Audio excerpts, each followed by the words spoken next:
Morning, good afternoon, good evening, all you wonderful, wonderful friends, not just here in the home of F101 Calgary, Alberta, Canada, but around the world. If you're hearing my voice, I can only mean two things. At one, my name is Kelsey, and two, you are listening to the newest edition of F101.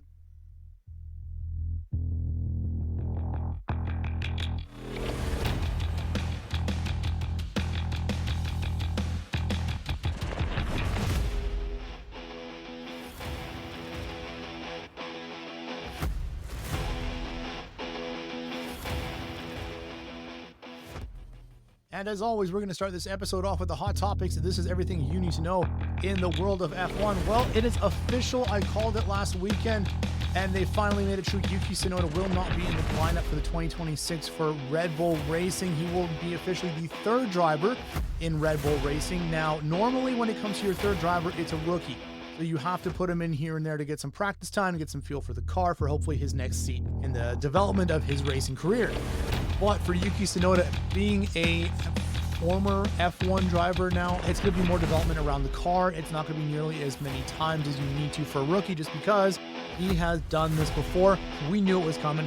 We knew it was going to happen. It was just a matter of time. At least he still gets to stay in Formula One for now. My new, call it conspiracy theory, my new thought is he will stick around as the third driver for Red Bull just for one season. I believe it's going to be for whomever, probably Alpine, whenever they kick Colapinto to the curb with new 2026 regulations. I don't think anybody in Alpine is going to stick around that much longer, yet they do need an experienced driver who can show some promise when they need it to for the upcoming season for 27 and moving forward. So I think this is Red Bull's kind of consolation prize. Hey, you're not driving an F1 anymore, but you're still around in F1. Therefore, any open seats that come out, you are the first number one name to pop up. I have absolutely no idea if this is true or not, but this makes sense to me. Why would you get rid of a driver who's he's got experience, but he's still got a ton to learn. He's still a really good driver, just not a Red Bull fit. I think that's what's going to happen for Yuki in 2026 and moving forward. Back again, this is the third adaptation. Toyota is back in F1 starting in 2026. They are Haas's new team sponsor, new main team sponsor. So what does this mean for Haas? Well, obviously this means a ton of money towards development and paying everybody, all that fun stuff, which is great. The one thing you are not going to see is any kind of Toyota parts on the car. Now, generally, when you see somebody like Ford is going to be with Red Bull for 2026 season, they're going to be making the engines. Okay, that makes sense. So why wouldn't Toyota? Well, because Haas has a product contract with Ferrari engines. Therefore, they're going to be sticking with Ferrari. Toyota may, down the line, if they stick around long enough, decide to produce engines at some point. But in this case, this is just their foot in the door to help Haas. They are the major sponsor, which will help Haas down the road. Because of the financial limitations to Formula One, if you don't have a ton of sponsors, you can't develop your car as much as you need to. With Toyota coming in, this is a massive, massive opportunity for both sides to really develop a fantastic car for the 2026 season, really put money in really, really intelligent spots, and make sure the car needs to go in the direction that they need it to. Now, normally this would be the end of Hot Topics, but Hot Topics Part 1. So what I'm going to do at the end of this episode is, after the race, there was a bunch of other news that had come out, and we're going to go over those Hot Topics at the end of the episode. So for now, this is everything you need to know in the world of F1, Hot Topics Part 1. Let's get into qualifying for the Abu Dhabi Grand Prix for the end of this season for the Battle of the Titans, a three-way battle for the Drivers' Championship of 2025. As always, end of the season, fantastic weather. Nighttime race because it's just so bloody hot during the day. Racing at night, qualifying at night, it's still really, really, really nice. It's still also really hot, 27 degrees temperature, trackside 32, so the tire window, perfect. There are no stipulations in this race on how far these tires need to go, unlike last weekend in Qatar. This is just a go for broke, especially when you've got a situation like this where you've got three guys that are definitely competing for the Drivers' Championship. Q1, this is a definite setup on how close these guys were. By the time Q1 was done, from 1st to 19th, the difference between the number one driver at that time, which would have been Oscar Piastri with the fastest time, to the slowest driver, which was Pierre Gasly, was 0.86, 800ths of a second. Not even a full second between 1st and 19th. That's how close this track is. That's how close these cars are driving. Now, why am I not saying 1 to 20? Because Colapinto didn't get a time on board. Track limit violations. He just cannot wait for this damn season to be over. Colapinto and Alpine are not having a wonderful, wonderful season at all. This is not the rookie campaign that Colapinto had hoped for at the beginning of his career, but it's also not really surprising. He's trying the best with what he's got. Alpine, it's not that you're a horrible car or a horrible team. It's just you're so disorganized. You didn't know which way you were going until the beginning of the season. And then by that time, your development from the past couple of years just put you so far behind. You knew this was an information gathering season. You guys were going to be dead last. Now you're looking forward to the 2026 season. Colapinto is trying his best, but with more track violations, this is the 4th race in a row that he's lost valuable track time and track position just because he can't keep the tires in the white line. Now, speaking of some drivers that weren't necessarily doing what they needed to do, generally by the end of the season, especially when you come to Dakar and you come to Abu Dhabi, by this point, the races, they're settled. You know who the Constructors' Champion is. Generally, you know who the Drivers' Champion is if it hasn't been decided by now.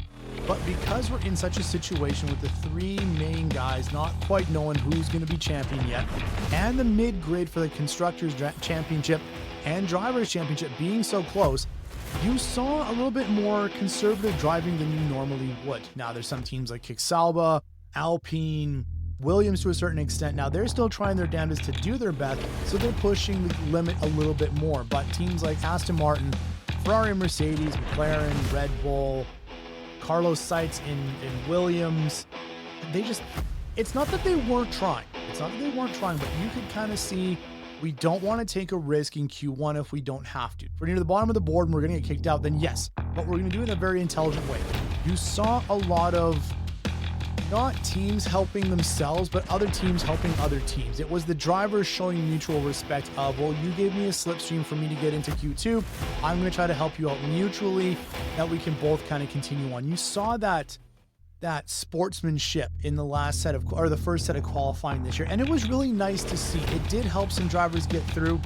Gabriel Bortoleto definitely one of those, but it was just, okay, everyone take a breath. That's not in the top 3. We've had a good race. We've had a good season. Now let's just get through this. We'll do the best that we can tomorrow, but let's not take any unnecessary circumstances or unnecessary risks and just help each other out. It was actually quite nice to see. McLaren especially, they're still super fast, still the fastest on the grid, definitely not taking any chances that they don't need to. When they come into traffic, if it's a warm-up lap or if it's a cool-down lap, they are staying well away from everybody else. They don't want to risk penalties, crashes, anything like that that would jeopardize the race the next morning. And it's not a bad strategy. It didn't take away from the entertainment of qualifying, which was nice. When we got to the when we got to the end of qualifying, some guys took enough risks. Some guys needed to take more risks, and we're just not making it. Lewis Hamilton, same thing. He's pushing that Ferrari as best he can. He's doing the best he can with what he's got, and it's not sufficient. Ferrari needs to take a nice, long, hard look at Lewis Hamilton and the car they gave him and the development for the 2026 season. Yes, it's brand new regulations. They can come up with whatever they want. It's going to be brand new, but the way they've ended this season, especially with Lewis Hamilton, has been absolutely atrocious for fans, and 100%, 1,000%, 1,000 years unexpected. We expected Lewis Hamilton to come in and just absolutely blow the competition away in Ferrari. It was definitely far from it. He was getting out-qualified at some point by rookies that, for all intents and purposes, shouldn't have been out-qualifying him. Bortoleto out-qualifying Lewis Hamilton. Kimi Antonelli, fantastic race this year. His replacement is out-qualifying Lewis Hamilton. I think the only person that I believe really would have solidified a really bad season for Lewis Hamilton is if Colapinto out-qualified him.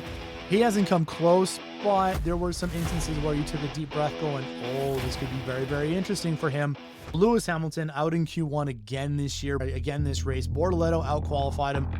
It was only by 8 thousandths of a second. Still, not by a whole lot, but still another example of giving up. You can only take so much beating. You can only take so many questions when you're driving a Ferrari like that. As far as I know, the media is just, they're blaming Lewis for this, but they're also really, really hounding Ferrari just because the Scuderia is just die-hard fans. And from what I've been able to gather, most of the blame is going towards Ferrari, not Lewis. They're claiming that Ferrari is not the easiest team to drive for. They're not taking Hamilton's strengths into consideration. It was a very difficult learning season for Ferrari, but you've got to end at some point, and from here on out for Ferrari, there's only one way, and that's up. So hopefully Hamilton can recover in the race, but it's not looking too good. So now I'll get into the bottom 5. These are the drivers that did not make it out of Q1. Starting in 20th, Colapinto, 19th, Gasly, 18th, Nico Hulkenberg, Alex Albon in 17th, and Lewis Hamilton in 16th. Kind of no surprise. I expected Pierre Gasly to be a little bit higher. Again, both drivers having issues with the cars this time. They can't keep up. Wherever the development is for Alpine, just burn it. Just burn the paperwork, delete all the information, because this car will not help you develop a proper 2026 competitive car. It's going to hold you back. It is not exactly something that you want to do. Q2 saw more of the same from 1st to 15th, 0.35, 300ths of a second difference between 1st and 15th. Now, there's a couple of considerations in this. The track is really fast. The track is also always clean. It hardly ever rains, but just the speed around the corner, the way that Abu Dhabi is made, the corners, you can take them in 3rd or 4th gear. You can still haul around these corners, which keeps everybody close together, which also means that you can't really make any mistakes. And the line of elimination, oh my good God, you can be out with 8,000ths of a second, 800ths of a second, and it can be heartbreaking sometimes. Perfect example here, Ollie Behrman, not making it out of Q2, gets eliminated by 8,000ths of a second. Decimal point, you're looking at 0.08 of a second. It was just heartbreaking for him. Finally putting together a good couple weekends back-to-back. Behrman had a couple of really bad weeks back-to-back. You could see it affected his confidence a little bit, so he's getting back on the horse. Unfortunately, it's the last race of the year for him, but you can see that confidence building a little bit. But to be eliminated by 8,000ths of a second, it still sucks, but at the same time, you got to look at it positive. You are just right there and making it into Q3. Kimi Antonelli, surprise, no real speed, no rear grip, looking like he's struggling to drive this car in qualifying. Q1, kind of the same thing, didn't look nearly as prevalent as it did in Q2. Yeah, it's not that Mercedes has made a bad car for Antonelli. It's just, it seems like when they find something really, really good, they kind of tweak themselves out of a really competitive race. And in this case, from Qatar last week to Abu Dhabi this week and a couple of weeks in between in the season, it does really seem like they find a groove and then they kind of mess with a good thing. You don't need to tweak it all the time. You find a recipe that works, you just ride that recipe until you can't keep up anymore. And quite the interesting stat comes up by the end of Q2. We're going to go through Q2 from 16th to 11th, and then we're going to hit you with a little bit of trivia knowledge. In 16th, Lance Stroll, 15th, Kimi Antonelli, Liam Lawson in 14th, Carlos Sainz in 12th, Ollie Behrman in 11th. With Carlos Sainz being in 16th, he gets out-qualified by Fernando Alonso yet again. Fernando Alonso, this speaks volumes, and I double-checked this to make sure I heard this correctly. Fernando Alonso has out-qualified Lance Stroll since the British Grand Prix in 2024. There is absolutely... Fernando Alonso is the Max Verstappen of Aston Martin. He's bringing in the points. He's out-qualifying everybody else on that team. If you can't see a bigger piece of information that validates of getting rid of Lance Stroll, let me slow this down and say it from the back just so people in the back can hear me one more time. Get rid of Lance Stroll. This definitely shows that Fernando Alonso is like, he's mid-grid. He does make it into Q3. He ends up qualifying in 6th with his great. Lance Stroll 16th. Come on. He's 3rd in trashing your car monetarily. It's ridiculous. Get rid of Lance Stroll. Put in somebody new. Adrian Newey, man, you got to do something different with Aston Martin. Keep Fernando Alonso, even if at this point he's starting to slow down. He's still making it in the top 10. He's still bringing in the points. Bring in someone else to replace Lance Stroll to give the team a proper chance. Bring in Yuki Tsunoda, for Christ's sake. That would even help the team. But since the British Grand Prix in 2024, Fernando Alonso has out-qualified Lance Stroll. Not exactly a trophy or a plaque that you want hanging up in your wall if you're Lance Stroll, but hey, numbers are numbers and they don't really lie. And now we're heading into Q3. All right, so now time-wise, from 1st to 9th, 0.8 of a second, 800ths of a second separating from first to ninth. It is ridiculous. Now, again, the only reason why I don't say 10, Yuki Tsunoda, you make it into top 10, that's great, buddy. And then track violations and you lose your time. But if you make it into the top 10 and your driving partner on the team you play for and the team you drive for is in the hunt to win the Drivers' Championship down from 104 points, what do you need to do? It's pretty simple fucking math. You need to make it in the top 5 to even be relevant. Yuki did absolutely not do that in qualifying, dead last in Q3. So now what he's done, he has set himself up that he has to play the team game, which he always should, but he's going to have to pull something absolutely massive out of his ass to potentially keep his F1 career alive, period, for any teams. He's got to drive defensively and help out Max as much as he possibly can, and in a big way, and not just once. He's going to have to do it throughout the entire race. Max Verstappen, speaking of him, laying down a monster lap at the end of Q3. It was going to be Norris and Piastri, as it has been the majority of the year.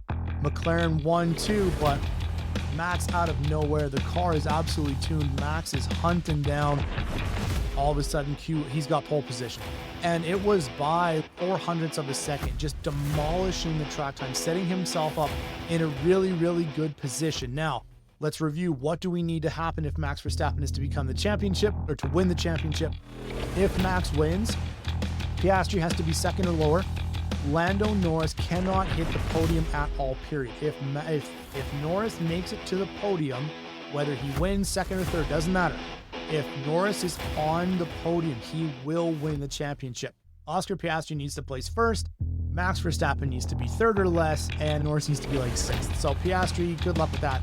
But it does set up for a very, very interesting race. It sets up for a very stressful first corner and first couple of laps. If something's going to happen, it's going to happen then.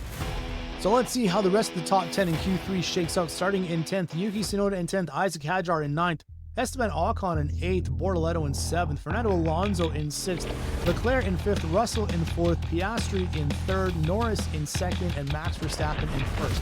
What will help Max Verstappen potentially win the Drivers' Championship is 4th and 5th, Russell and Leclerc. They're both on really good streaks. Their cars are they're in the right spot at the right time to help Max. Now, is Leclerc and Russell going to win the race? Absolutely not. They're not. They could compete with Max if Max was in 4th or in 3rd. They cannot compete with the McLaren. So what they can do essentially is they need a really good start, and they need to mess up with the plans of McLaren.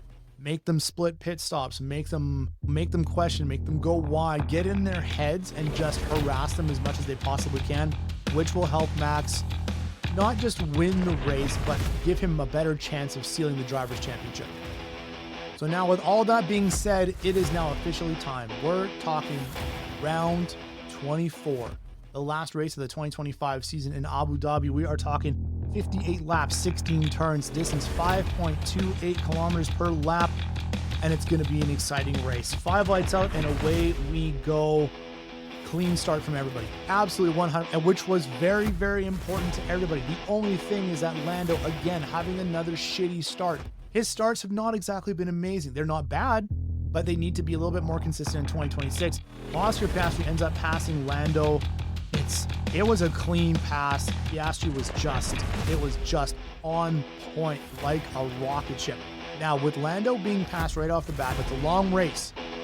But first question that pops to mind, McLaren teamwork. Will there be team orders to make sure, depending on what scenario pops up, that Piastri lets Lando Norris pass? I don't think he's going to. I don't think they're going to do that. McLaren is in a really good spot. The math for Piastri to win is a little ridiculous.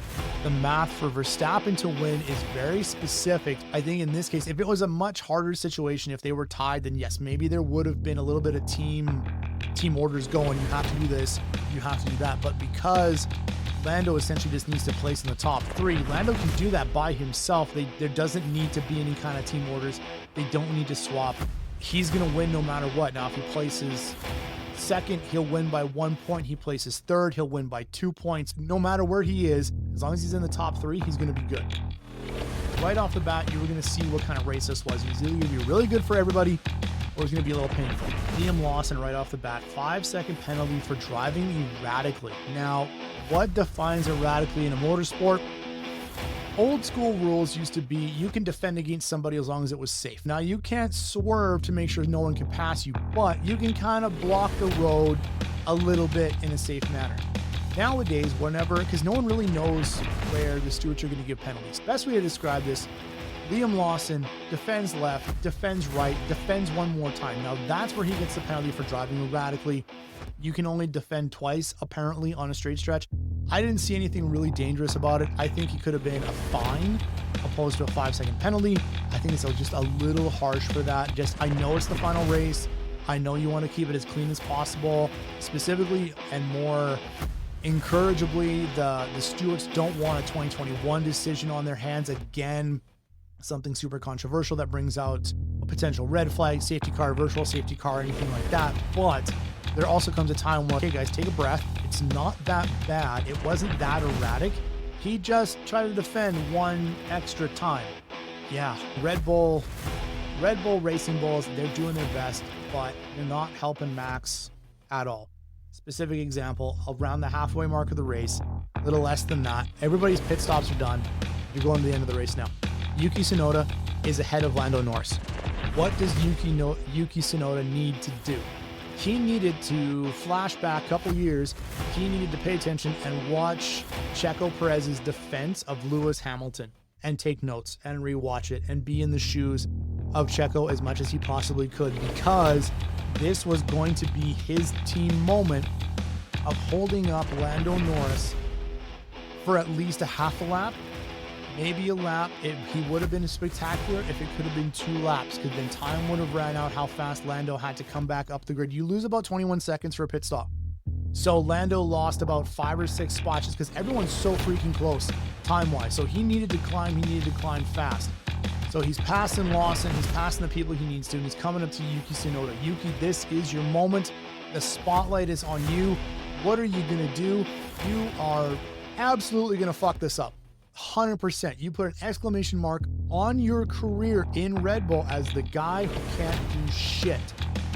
There was absolutely no fucking defense at all.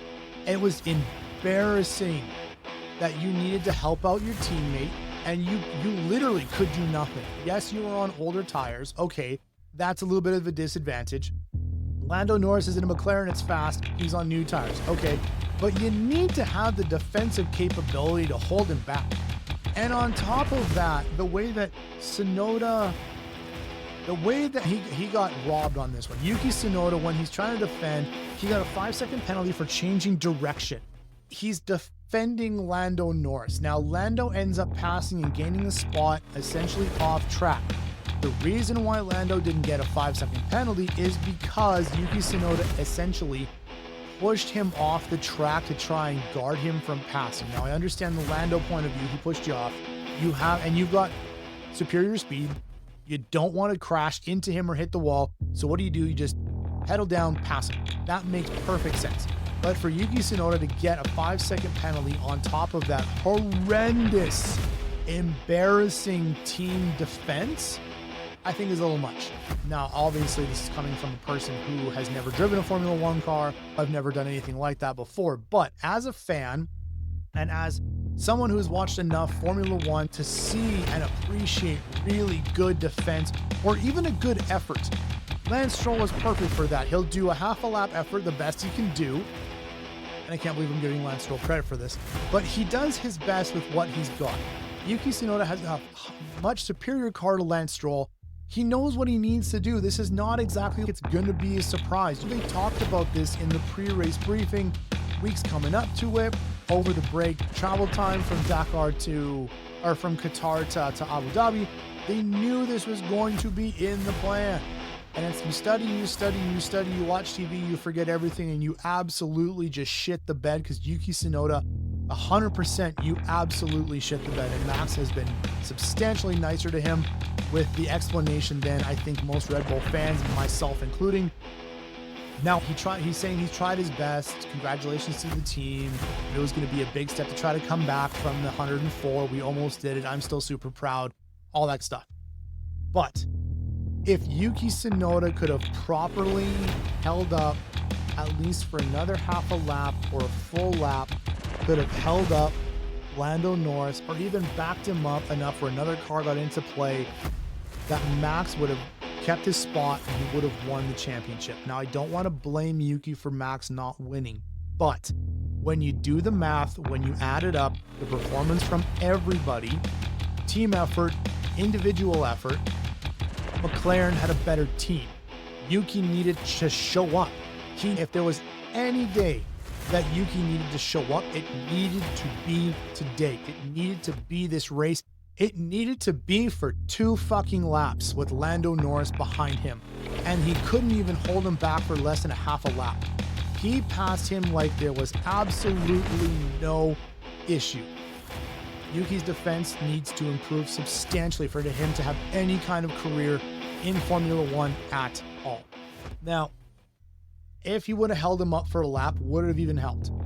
Yes, in my heart of hearts as a Red Bull fan, yes. But if you step back and look at it as just an F1 fan that appreciated the race, which I really did, and the effort that Lando Norris put in, probably not. Lando just had too much speed. Even if he got held up for 2 extra laps, the people that he had to pass in front of him, and it was Hamilton, Ocon, Alonso, those guys, he would have done it anyways. He would have got it done in time and still made it where he ended up making it. But objectively, yes, it wouldn't really have helped. It really wouldn't have made a difference. But as a Red Bull fan, God damn it, Yuki, you needed to do something rather than not. Top 3 guys, some Verstappen, Piastri, and Norris, they're doing what they need to do to keep safe. They need to do to keep close. They blew away the rest of the field, as we knew they would. It was just going to determine what kind of race they were going to have with each other. And for the entire race, it was very respectful. The pit stops on both teams were phenomenal.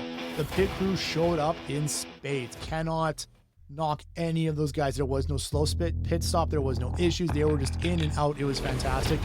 And the respect the top 3 showed each other, and more importantly, the respect that the rest of the grid showed the top 3 while they were going into traffic and all that stuff was it was unexpected, but it was really nice to see. Everybody understood what was going on.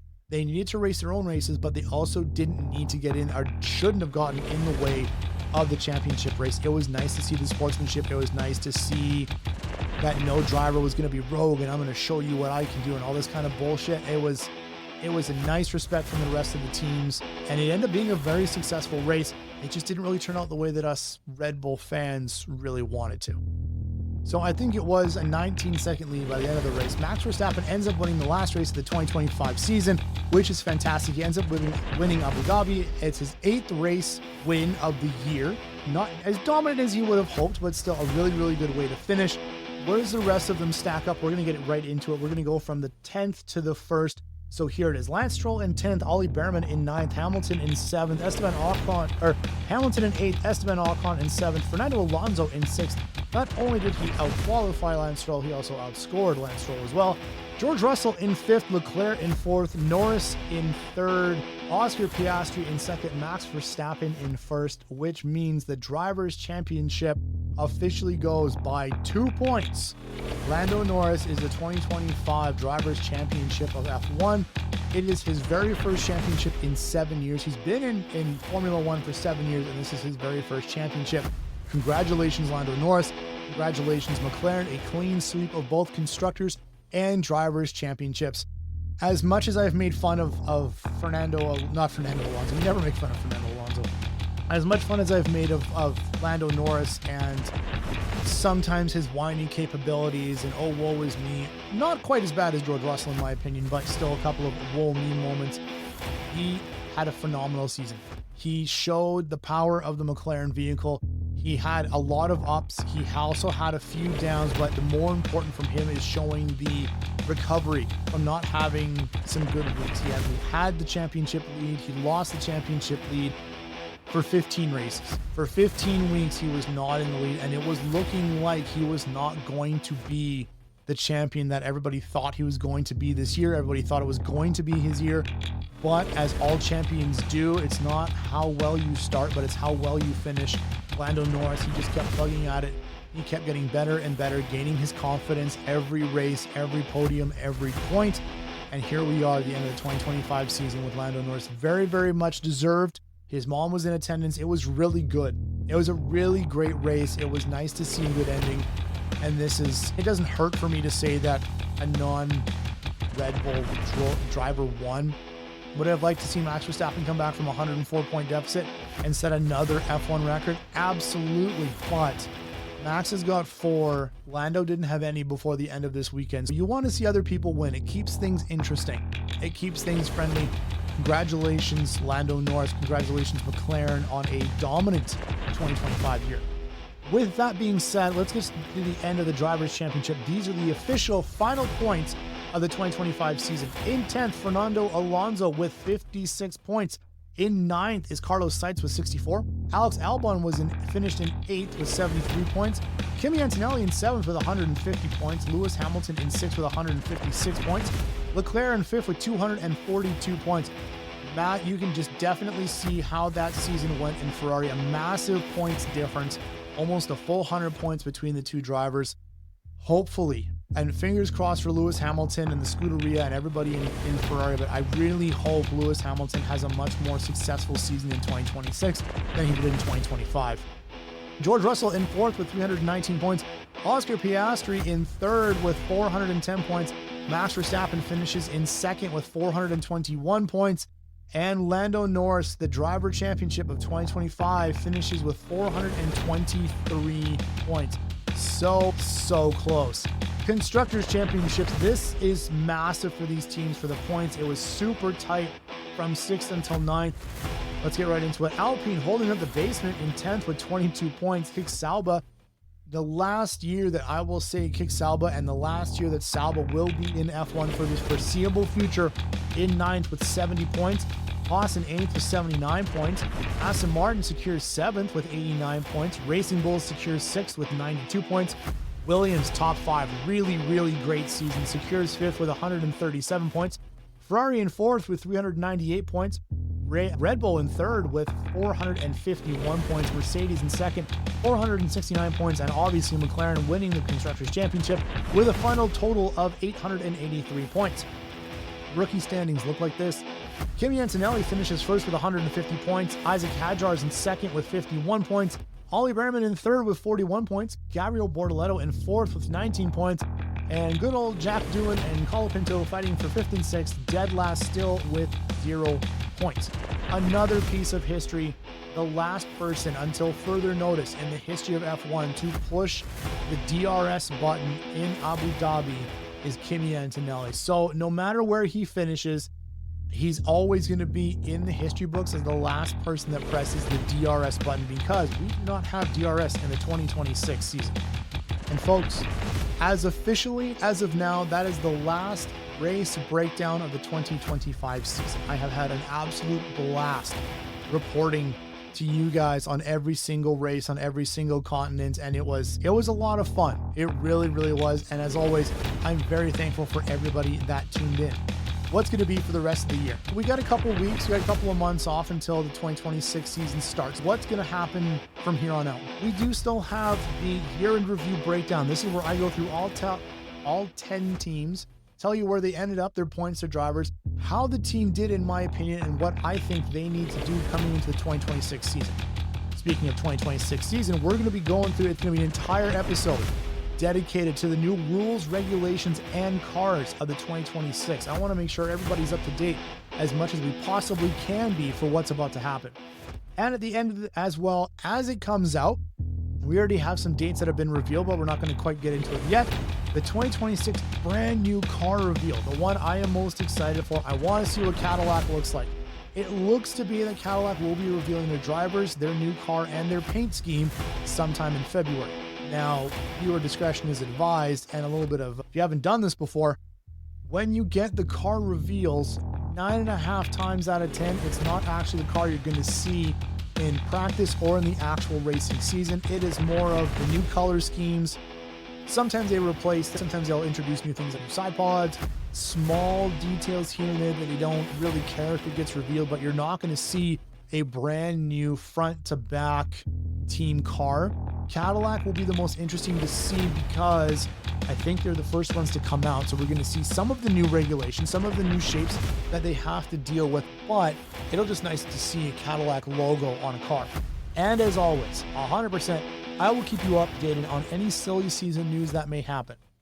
And again, for those of you who don't know what silly season news is, it is the rumor mill of F1 for a couple of weeks. You're going to see things like, Max Verstappen signs with Alpine. Alpine gets sold to a cigarette company. The most outlandish shit you're ever going to hear generally happens within that time. I will sift through all the information and see which ones are true and which ones you actually need to know. And now we're going to get to the point where I promised at the beginning of this episode. This is the Hot Topics Part 2. This is everything you need to know in the world of F1 at the end of the 2025 season. With Lando Norris winning the Drivers' Championship, he has stated that he will take the number one, literally the number one from Max Verstappen, and put it on his car for the 2026 season. Now, anytime somebody wins the Drivers' Championship only, they are allowed to change their number to anything they want, but generally you take the number one because you are the number one driver. New to 2026 as well, drivers can start to change their numbers again on their cars. It used to be once you got into just past karting, when you got into F4, whatever number you picked, you were stuck with that number for your entire career until you retired. And then even at that, you don't take someone else's number. Well, rules have changed. Drivers can officially change the numbers on their cars. It's going to be, for those of you who buy jerseys and shirts with the names and the numbers on there, I don't think it's going to affect you too much. Drivers are very, very superstitious. I don't see a whole lot of number changing.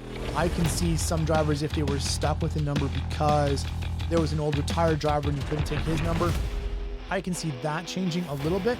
But I think for the majority of the 22 drivers, they're going to stick with their own numbers. I am very interested to see what Checo Perez and Valtteri Bottas choose for numbers in Cadillac as well. And I think the biggest news and hot topic that's hit the entire paddock so far was just announced today.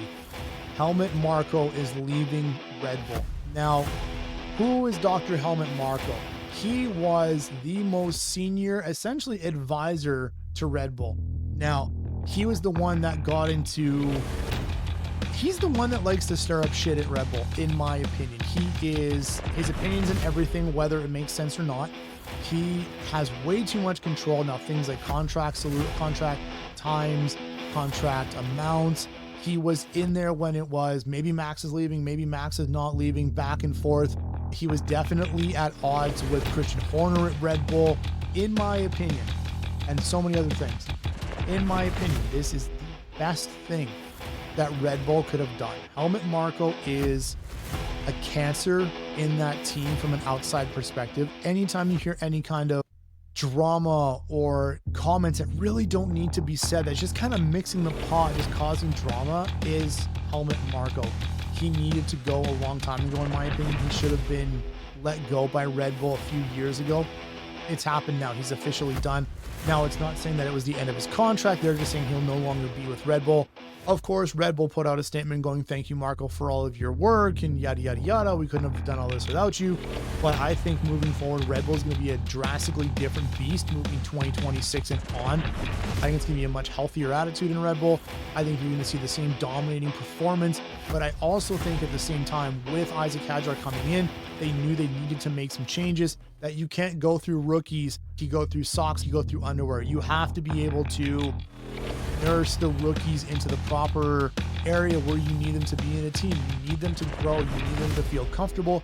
And I think that Helmut Marko was just way too old school, and it was time to make a change. I think it was a proper change. Thank God for that. And finally, for all my fans out there who love the financial and numbers part, the 2026 entry fees have officially been released by the FIA. This has to be paid before the beginning of the 2026 season. You cannot make installments. You have to pay everything up front. So what does that mean? They're professionals, and you still have to pay to play. This is coming out of the team. This is not coming per player. So what does that mean? There's an entry fee every year that each team has to pay to the FIA that would cover, I have absolutely no idea. I have no idea where this money goes. I haven't been able to find it. I don't know what it's for, but each team has to pay a certain amount. The certain how you've placed at the end of the season. The higher you point, the higher point count you get, the more you have to pay, the lower you have to pay. For example, Cadillac coming in, they only have to pay as a team $703,330 to essentially compete and actually drive in 2026. Why is this so low as an entry team? Because they're an entry team. But on top of that, Cadillac also had to pay a $500 million anti-dilution fee. So what does that mean? The anti-dilution fee essentially is what it was, is Cadillac kicked in $500 million because they're taking money away from the rest of the teams in merchandise, sponsorship money, television money. Fuck, what else would they take away from?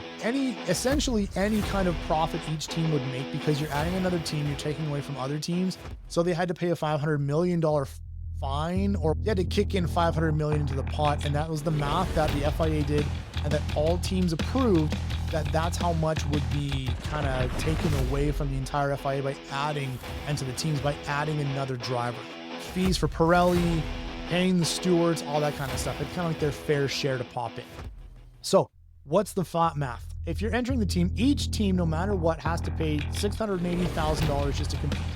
On top of that, from second until 10th, in this case 11th, each point the team scores is an extra $7,030.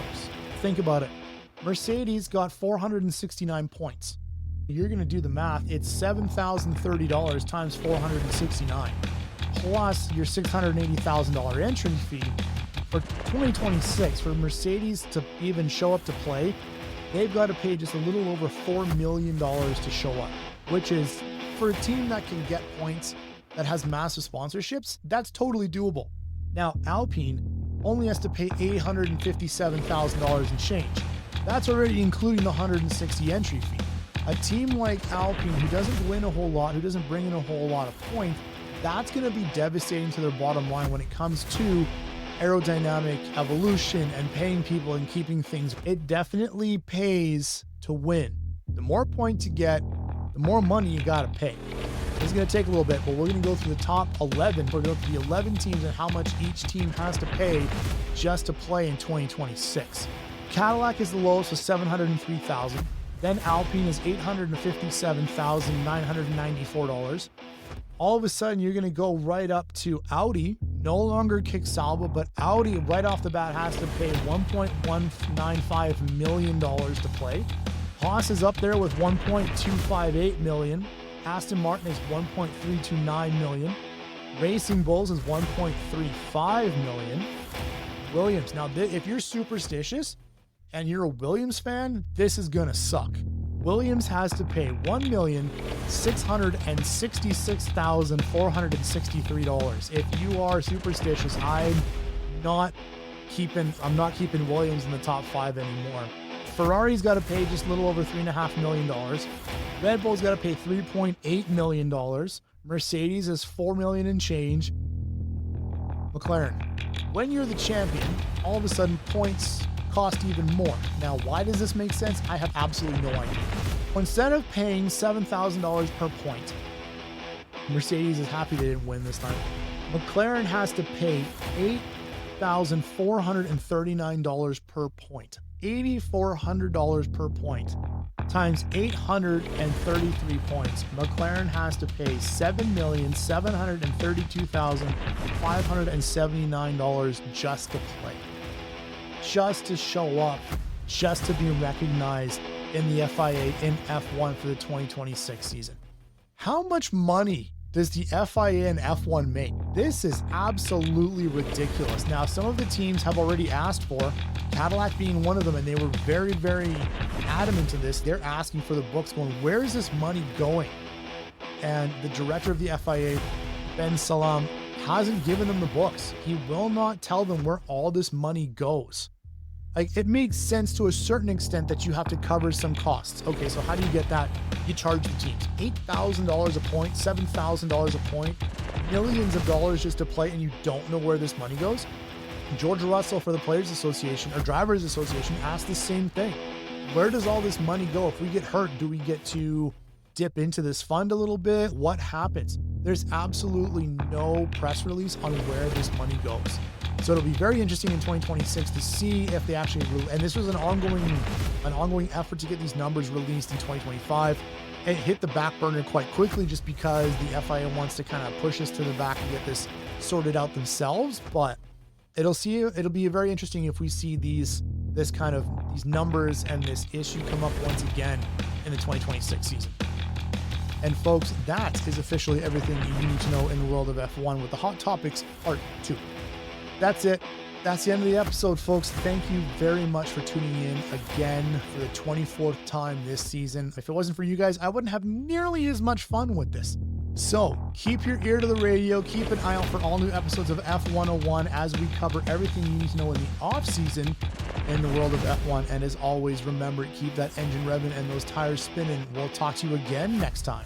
Good morning, good afternoon, good evening, all you wonderful, wonderful friends. Welcome